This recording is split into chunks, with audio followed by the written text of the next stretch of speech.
Dronacharya became the teacher for all these 105 boys. And Dronacharya taught very well. Day and night he was teaching them. And Arjuna became very, very dear to Dronacharya because of Arjuna's humility. And always Arjuna used to be around Dronacharya, always looking for an opportunity to learn something, always looking for an opportunity to serve his guru. So because of this, Dronacharya had a lot of affection, as much affection as he had for his own son Ashwathama. Like this, days passed by. One day, Dronacharya wanted to test all the boys. So he took all of them and then he tied a wooden bird to a tree, and he called all the boys and he said, Yudhishthira, you come. And Yudhishthira Maharaj came. Yes, Gurudev. And Dronacharya said, there is a wooden bird on the tree. I want you to aim for the eye of the bird. Okay, now draw back your arrow, and then until I tell, don't release the arrow. So then Yudhishthira Maharaj drew his arrow back, and then Dronacharya asked him, what do you see, my dear son? And Yudhishthira Maharaj said, I can see the tree, my dear master. I can see my brothers, and behind the leaves, I can also see the bird. And Dronacharya was little annoyed. He said, no, you will not be able to hit the target. Move away. And then he called Duryodhana. And Duryodhana, same thing. He asked, what can you see? He repeated the same thing that Yudhishthira Maharaj told. And he said, you can also not. So then immediately after that, he called one by one, and finally he came to Arjuna. And Arjuna came and he drew his arrow back, bow back with the arrow in a semicircle, and then he was ready. At this time, Dronacharya asked him, Arjuna, do you also see like your brothers? Your brothers, the sky, the tree, and the bird? Arjuna said, no, my dear Gurudev, I see only the bird. And then Dronacharya asked again, what do you see in the bird? Do you see the whole bird? Arjuna said, no, my dear Gurudev, I cannot see anything but the eye of the bird. Dronacharya's hair stood on end. He was so pleased with Arjuna. He said, shoot! And Arjuna shot, and that arrow went and hit the eye of the bird.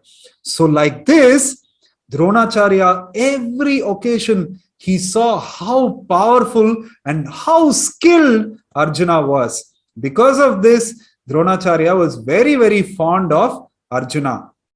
Now later, there was also, this is a very important story. Now there was also another boy called as Ekalavya. You all might have heard of him. Generally, people say he is given as an example for Guru Bhakti. But actually, Ekalavya comes from the Nishada family. The Nishadas had their family business was to rob people who were passing through forests, waylay them and kill them sometimes, and burgle and rob things from them. This was their family business. And Ekalavya's father was a king of the Nishadas. So the king of the Nishadas took Ekalavya to Dronacharya and requested Dronacharya, oh my dear Brahmana, will you please accept my son as your disciple, as your student? And Dronacharya could see all these things. He understood that actually they are Nishadas. He was thinking that if I teach this boy all the great weapons that I know of, this boy will grow up and become a burglar, and I will become the cause of innocent people dying. He'll become an expert if I teach him. So he refused. He also knew that the Nishadas were not listening to Hastinapur. Hastinapur was ruling over the whole world, and these Nishadas, they were rebelling against Hastinapur. So actually, he was also being loyal to the throne. He was serving in Hastinapur. He had to be loyal to the throne. So the Nishadas were enemies of Hastinapur. Therefore, he rejected. But then what Ekalavya did, he went and he established a hut nearby the Gurukul of ashram of Dronacharya. He established a hut, made an image, a statue of Dronacharya, and started deriving inspiration from the statue, and he started practicing. But Ekalavya did not have the qualities of a Kshatriya. A Kshatriya is very powerful, but also he is very patient and very compassionate. He will not attack innocent people. Dronacharya could see earlier only that Ekalavya did not have the qualities of a proper Kshatriya. He did not have control over his anger. He did not have control over his senses. And one day it actually happened like that. Ekalavya was meditating and a dog started barking.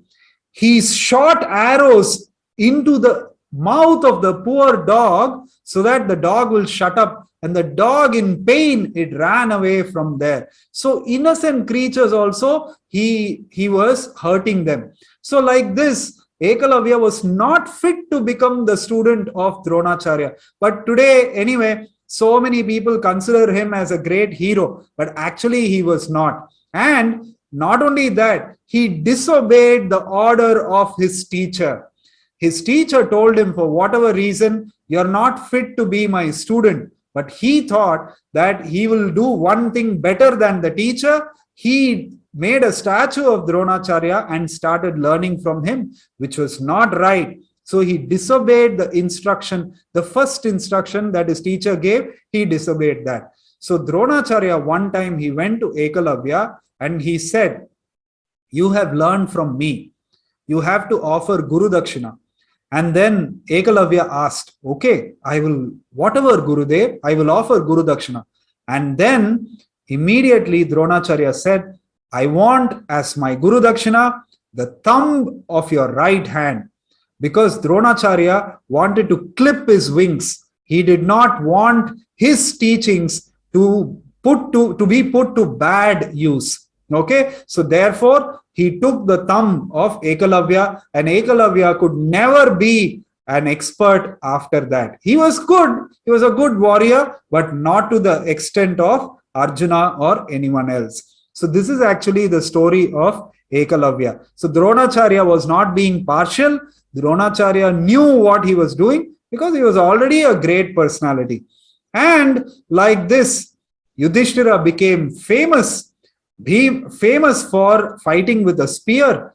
Bhima became famous for fighting with a gada. Arjuna as a great bowman. Nakula as a swordsman. And Sahadev again with the bow and also with the horses. And like this, all of them became very, very famous.